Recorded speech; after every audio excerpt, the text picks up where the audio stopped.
خیالات بھی پرندوں کی طرح ہوتے ہیں، کوئی ٹہنی پر بیٹھ کر چہچہانے لگتا ہے، کوئی اڑ جاتا ہے۔ سب سے بڑی دولت مندی اپنی ضروریات کو کم کر لینا ہے۔ انسان پر گھر سے کام پر روانہ ہوتے وقت یہ کیفیت طاری ہونی چاہیے کہ وہ خوشی سے مسکرا رہا ہو۔ مسکرانا صحت کے لیے اتنا ہی ضروری ہے جتنا غذا کو چبا کر کھانا۔ بدن کی سب سے اچھی ورزش چلنا، تیرنا، گھڑ سواری کرنا ہے۔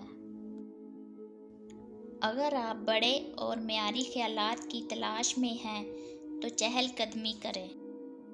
صحت کے قوانین کی خلاف ورزی جسمانی گناہ اور ایک بہت بڑی جان لیوا بیماری میں مبتلا کر سکتی ہے۔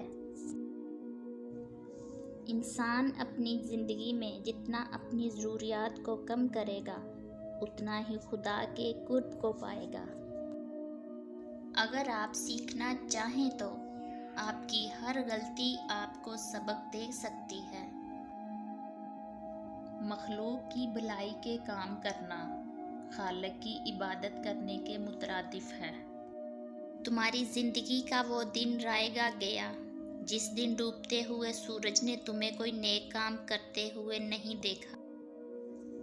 کچھ لوگ تمام زندگی بڑے بڑے پہاڑ عبور کرنے کا سوچتے رہتے ہیں اور بغیر کسی وجہ کے پہاڑوں کی بنیاد پر ہی سسک سسک کر مر جاتے ہیں۔ ایک ذہین شخص کبھی بھی گھما پھرا کے باتیں نہیں کرے گا کیونکہ اس کا عمل اس کے قول کا پرتو ہوتا ہے۔ اس عورت کے مقدر میں دولت ہوتی ہے جس کے بدن پر 2 نشان ہوں، گردن پر تل کا اور پاؤں پر زخم کا۔